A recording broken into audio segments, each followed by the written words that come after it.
All right, so in the course of using AutoCAD Civil 3D, you may have to start a project or start working on a location based on downloading the map, or downloading a map from the internet. So how we do that is we go into Insert, we set the location from map,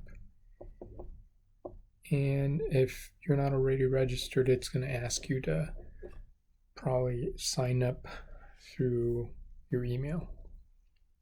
So let's just do something very simple here in South Florida.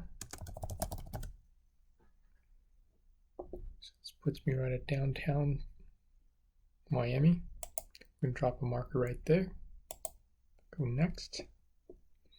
Now it's going to ask you what kind of coordinate system do you want to use, so that way you can match up your survey data with the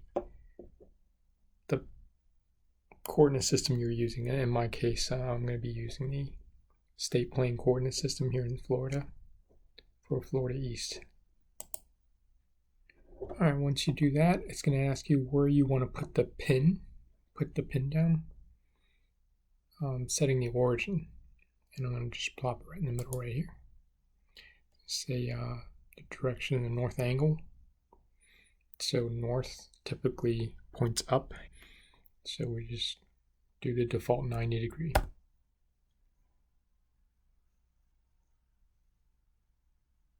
All right, so there it is, downtown Miami.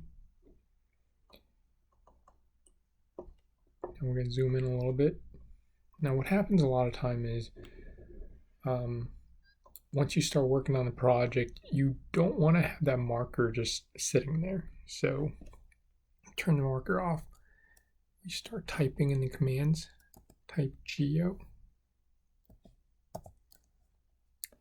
And you're going to see GeoMarkerVisibility. Go ahead and if you select 0, it'll remove that marker. There, that's it. Hope this helps you.